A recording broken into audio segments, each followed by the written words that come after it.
वक्रतुंड महाकाय सूर्यकोटि समप्रभः निर्विघ्नं कुरु मे देवा सर्वकार्येषु सर्वदा। जय श्री गणेश। गणेश जी सबका मंगल करें। जय सनातनी में आज हम इस अंक में जुड़ेंगे भगवान श्री कृष्ण के मद् भागवत गीता से। एकम शास्त्रम देवकी पुत्र गीतम, एको देवो देवकी पुत्र एवं एको मंत्रस्य नमामि यानि कर्म पेयकम तस् देवस्य सेवा। अर्थात एकमात्र शास्त्र जिसका गायन भगवान श्री कृष्ण के श्रीमुख से हुआ है वो है श्रीमद् भागवत गीता।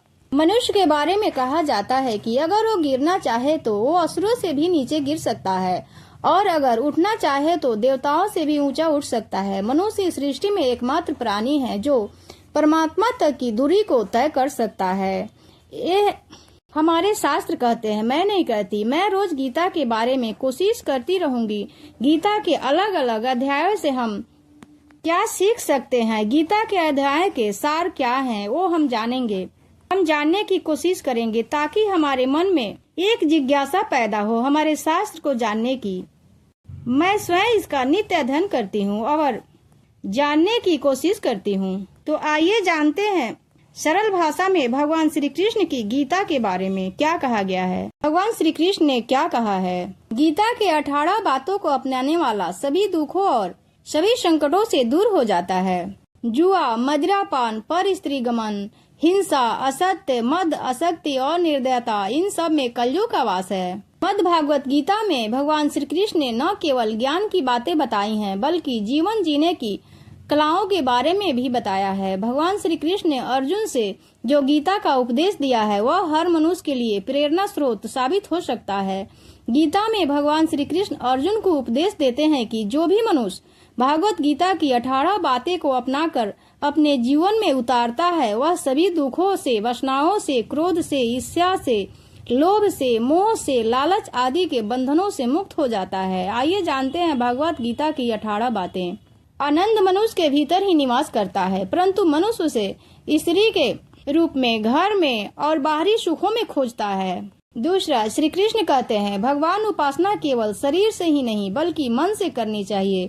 भगवान का बंधन उन्हें प्रेम बंधन में बांधता है। तीसरा, मनुष्य की वासना ही उसके पुनः जन्म और पुनः मरण का कारण होता है।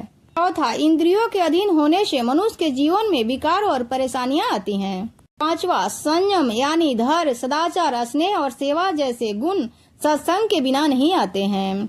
छठा, श्री कृष्ण भगवान कहते हैं कि मनुष्य को वस्त्र बदलने की आवश्यकता नहीं है, आवश्यकता है हृदय परिवर्तन की। सातवां, जवानी में जिसने ज्यादा पाप किए हैं उसे बुढ़ापे में नींद नहीं आती। आठवां, भगवान जिसे संपत्ति दी है उसे गाय अवश्य रखनी चाहिए। नौवां, जुआ, मदिरापान, पर स्त्री गमन, हिंसा, असत्य, मद, आसक्ति आदि निर्दयता, इन सब में कलयुग का वास है। 10वां, अधिकारी शिष्य को सद्गुरु अवश्य मिलता है।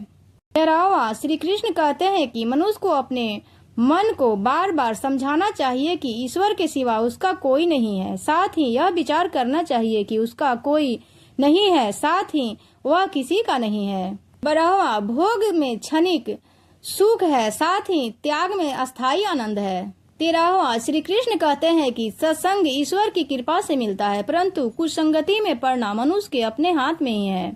14वां, लोभ और ममता पाप का माता पिता है, साथ ही लोभ पाप का बाप है। 15वां, श्री कृष्ण कहते हैं कि स्त्री का और धर्म है कि रोज तुलसी और पार्वती की पूजन करें। 16वां, मनुष्य को अपने मन में बुद्धि पर विश्वास नहीं करना चाहिए क्योंकि ये बार बार मनुष्य को दगा देते हैं। खुद को निर्दोष मानना बहुत बड़ा दोष है। 17वां, यदि पति पत्नी को पवित्र जीवन बिताए तो भगवान पुत्र के रूप में उनके घर आने की इच्छा रखते हैं। 18वां, भगवान इन सभी कसौटियों पर कसकर जांच परख कर ही मनुष्य को अपनाते हैं यानी अपना भक्त बनाते हैं। भगवान अपना भक्त स्वयं चुनते हैं। ये थी गीता की 18 ज्ञान की बातें जो हमें अवश्य अपनानी चाहिए। जय श्री कृष्णा। इसी के साथ हम अपनी वाणी को विराम देते हैं। अगले अंक में फिर मिलते हैं।